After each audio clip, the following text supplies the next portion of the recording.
Die toestand van paaie in die Noord-Kaap is weer onder die vergrootglas nadat die Demokratiese Alliansie dringende herstelwerk aan die Bridgetown-Stellenbosch pad geëis het.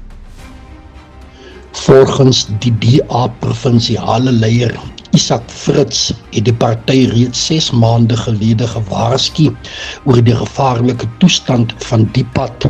Hierdie week het hy weer eerstehands die risiko beleef toe hy gesien het hoe 'n voertuig 'n diep slaggat tref. Die impak het die voertuig se band vernietig.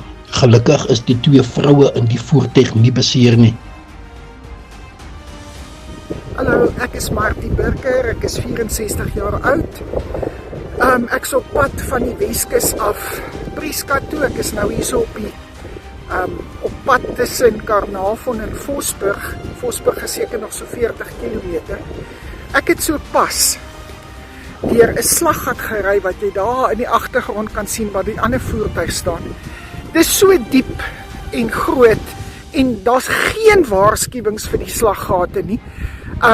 Ek kon nie betyds uitswenk nie, daar het 'n ander motor aan die ander kant van die pad gestaan en daar was 'n slaggat in die middel van die pad ook. So ek is dwars deur die slaggat en my motor se band het gebars. Hier om vir my te help om my band om te ruil. Daar agter sit my tante. Ek en sy is op pad na my meneer, wat is jou naam? My naam is Isak Fritz, lid van die provinsiale wetgewer.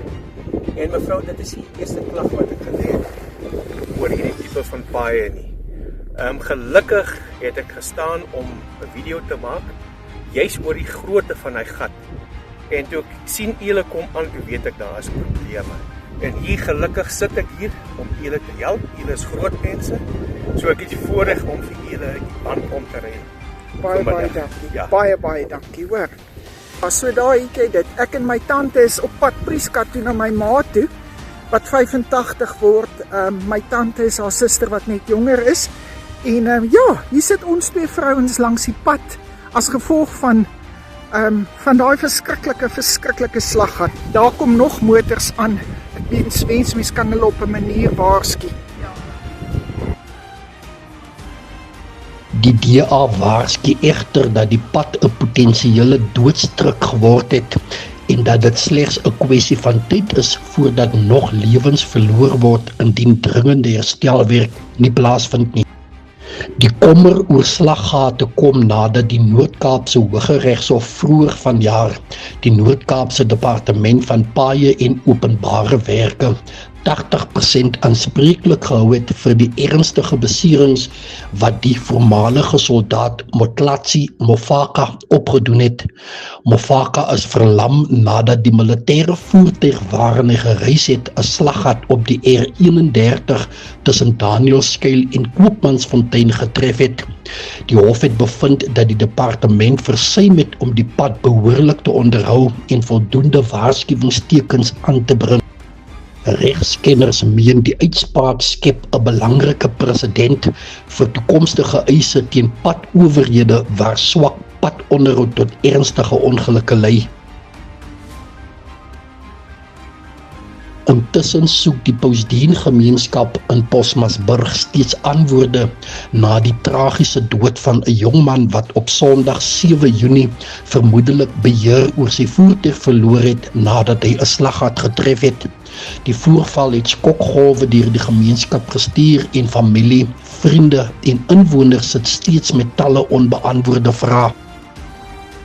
Terwyl ondersoeke voortduur, word padgebruikers reg oor die Noord-Kaap aangeraai om uiters versigtig te wees. Die toenemende aantal ongelukke en regsaake herinner ons daaraan dat veilige paaie nie 'n luukse is nie, maar 'n noodsaaklikheid om lewens te beskerm. Hierdie gemeenskapsnuus was moontlik gemaak deur Dal Multi Solutions in Posmasburg.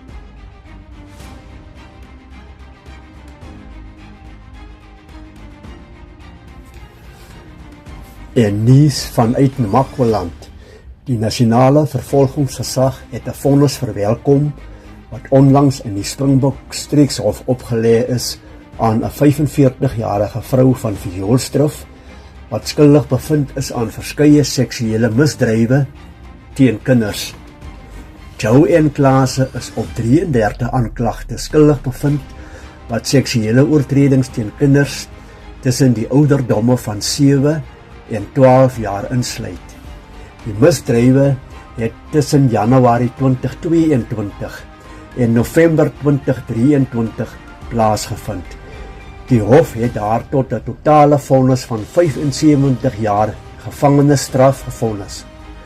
Ingevolge die strafproseswet sal die vonnisse gelyktydig uitgedien word, wat daarop neerkom op 'n effektiewe gevangenisstraf van 25 jaar.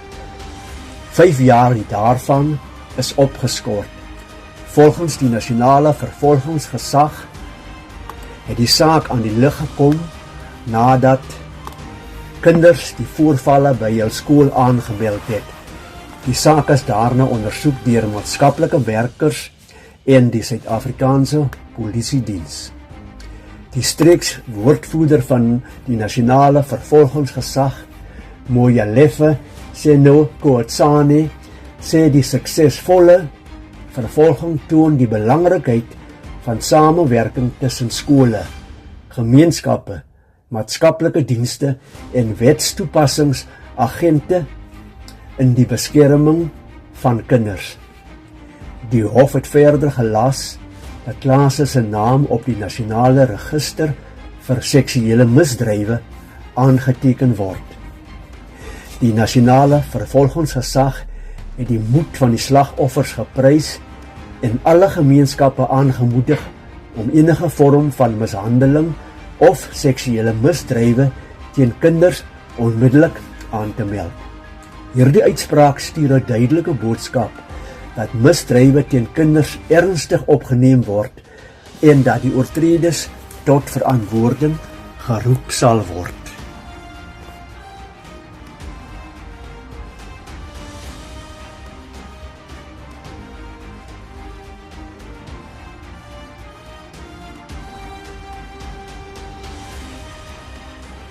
The meet and greet program on Radio NFM that was hosted yesterday, 16 June 2026 by Robin Lee Mulford, featured Captain Ivan Magerman, the Namakwa District Communication Head. The interview focused on missing persons, specifically focusing on the immediate reporting and the vital role of community awareness and cooperation in tracing missing persons. Captain Magerman explained the process to be followed when reporting missing persons. Immediate reporting.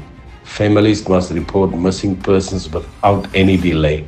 There is no waiting period. Cell phone location. Tracing becomes significantly easier when devices location services are activated. Location sharing.